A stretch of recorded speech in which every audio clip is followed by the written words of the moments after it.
Hey guys, how's it going? It's Alex, or 8-Bit Remix Guy. Today I'm bringing you a live commentary, talking while I'm playing, about the gun that is currently in my hands right now. And some of you may or may not know, it is the 300 Knockout.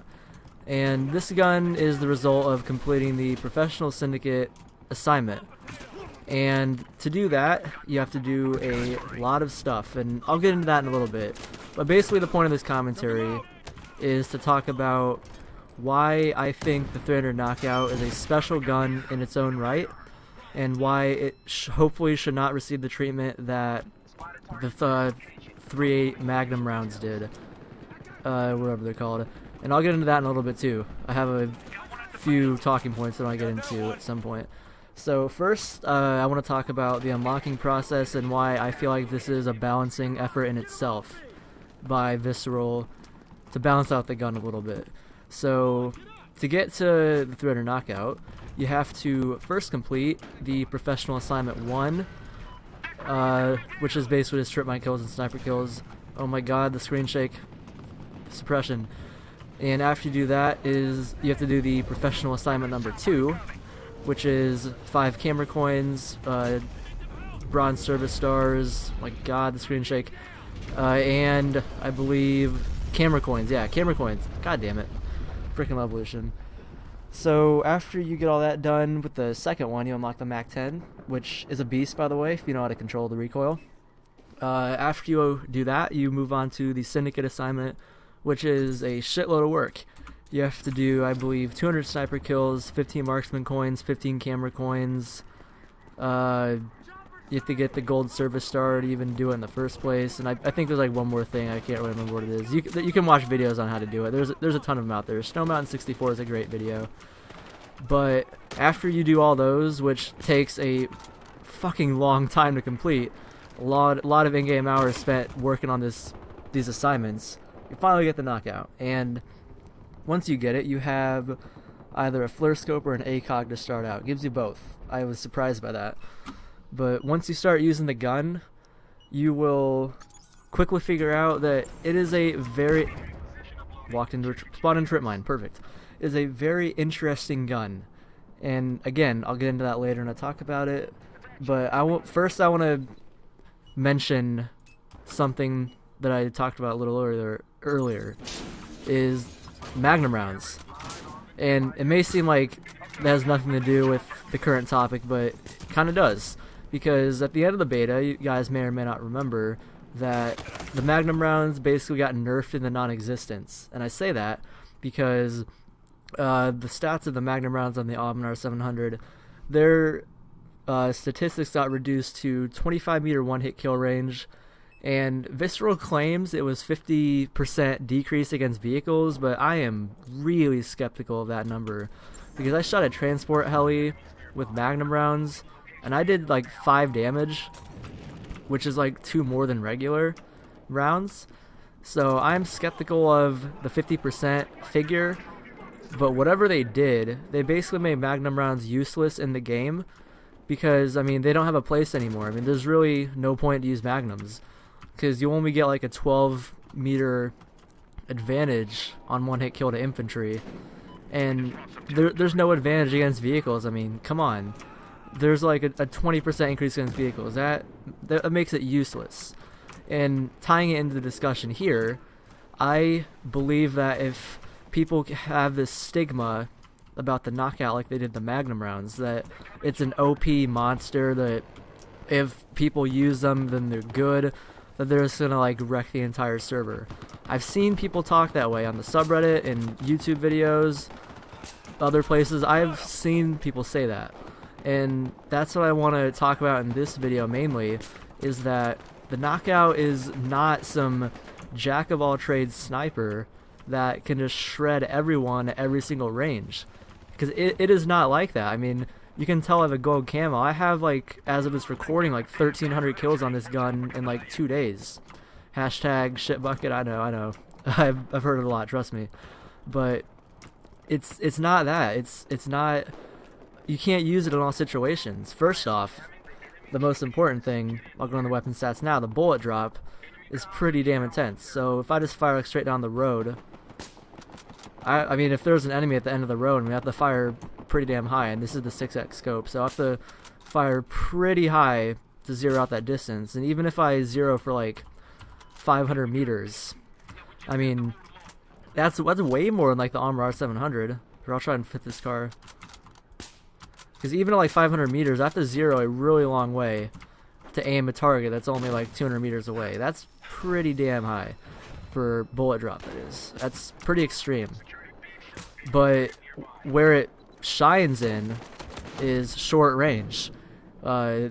Because the one-hit kill range is 100 up to 50 meters. And after that, you get a very steep drop. Very steep. I'm talking about from 50 meters to 80 meters, it goes through its whole damage curve. It goes from 100 damage all the way down to 50 at 80 meters. And that's why I think this gun is only for short to medium range engagements, because if you engage someone from more than 80 meters out, I mean, if they have a scout, you are totally fucked. I mean, absolutely fucked, because you have 60 rounds per minute fire rate, and the scout has like some absurdly high number, like however fast you can fire the trigger. It's way more than 60, I can tell you that. But I mean, the scout guy has 640 meter per second muzzle velocity. You have 480. They're going to shred you at distance. They're going to shred you at close quarters if you miss that first shot. And that's pretty much all the weapon stats that matter at this point, because if you're not in close quarters, I mean, you're going to get absolutely shredded. Like this guy right here, I can get him because I mean, I've used this gun enough where I can memorize like where it's good and where it's not good. That I could probably have gotten that guy if I took the time to aim better and was not trying to do a commentary while I'm playing.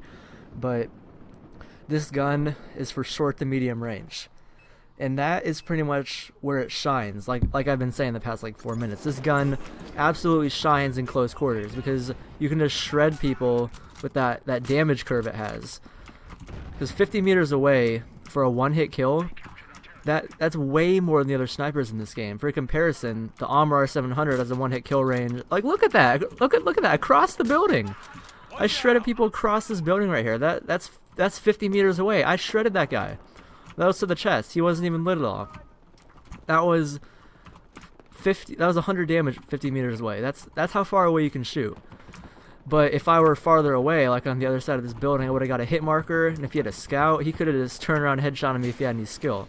And speaking of skill, this is where I think people have a misunderstanding of the gun. Because if the gun gets in the hands of a skilled sniper, like, I don't want to like brag and say I'm some like freaking amazing sniper in this game that's unbeatable. No, I'm not the best. But I've used snipers enough where I have a good feeling of where it can be used and where it can't be used, and I have mini-map awareness, I like to think. And that's why I think people have the stigma about it, because all the video and gameplay you've... Goddamn it, all suicide. All the gameplay you've seen have been from the very good snipers that have grinded it out for hours and hours to unlock the gun. Once the gun gets in the hands of people who aren't really snipers, they just wanted to unlock it for the hell of it, people that are kind of like casual about snipers, they occasionally use them, you know. Once it gets into their hands, I think people are going to realize that this gun is not like a monster which people make it out to be. Because like I've been saying for this whole video, it is not that. I mean, sure, it has that high one-hit kill range. It could be nerfed to like 45, I guess, maybe. If they want to do anything to make people happy, which I hope they don't do. They could do that, per se. But the gun is great as it is now. Like, it's in its niche. It's a niche gun. It's for a specific player, a specific play style, and if you're good at doing it, because you have to have skill to be an aggressive recon in my mind. You can't just like snipe and run up to someone and not hit them properly. You'll die. I mean, you'll fail. You have to be good with the class. You have to know where to run. You have to know how to dodge, when to switch to your secondary, all that stuff. I mean, you know what I'm talking about. This typical aggressive recon. You have to know kind of how to quick scope like that, where the center of your screen's at. There's a lot of stuff that goes into aggressive recon. It takes a lot of gameplay and a lot of practice to perfect. And assuming you can do that, you are going to shred with this gun. That's no questions asked. You're going to shred. But if you're not as skilled, you're probably not going to do as well. Shit, I should have killed that guy. And I mean, that's pretty much the whole summary of this video so far. I mean, if you're good with the gun, you're going to do well with it. If you're not good with snipers, you're probably not going to do well. I just want to start the discussion that the gun should not be nerfed, because if it gets nerfed, it is completely fucking useless. Because, I mean, I gave the example of fighting a scout with this gun earlier. I mean, there's no point if you're... Oh, I got a hit mark on that guy. I mean, if you're facing someone with a scout from far away, I mean, come on. I'm gonna lose. If you face someone with an M16 from 20 meters out, if you miss your first shot, dude, you're screwed. You're just gonna get shredded. You're gonna miss. You're gonna refire. You're reload. The dude's gonna headshot you instantly. I mean, that's pretty much a no questions asked right there. If you face a guy with an M16, if you don't hit the first shot, you're fucked. And if they decrease the stats of the gun, there's a better chance you'll miss the first shot. They slow down the muzzle velocity, which I don't think they would ever do that, but let's just say they do. Better chance you'll miss the first shot. If they increase the spread, there's a good chance you're missing that first shot. And I mean, it has its place, like I said. And I hope that the community sees that it has a place, that it's not an OP monster like I've been saying. I've been using that phrase a lot. But I feel like it's pertinent in this discussion, because I feel like that's what people think the gun is. And it's totally not. You just have to use the gun. You have to experience it for yourself, experience the bullet drop. You just have to use it yourself and realize that it has a place. That's pretty much all I needed to say. If you have any comments about it, if you agree with me, if you disagree with me, let me know in the comments. Let me know on the Reddit post that I put this in. I want to start the discussion about this gun because I feel like it's misunderstood. I feel like, again, people haven't used it enough to realize where it belongs and where it doesn't belong. Anyways, hopefully you enjoyed the gameplay, which has been okay, I guess. It's not my best gameplay, but I mean, for live commentary, it's decent. I have other videos on my channel of the knockout. If you want to know how to unlock it, SnowMountain64 has a great video on how to unlock it, the assignments and everything, some tips on how to get camber coins. You can check out his channel. I haven't put any videos up of that yet. I don't know if I will or not, but hopefully you enjoyed the insight. Hopefully you gained some knowledge. Hopefully you are incentivized to start a discussion on this gun, etc., etc. Anyways, my name is Alex 8-Bit Remix Guy. Thank you for watching. Appreciate it. Peace out.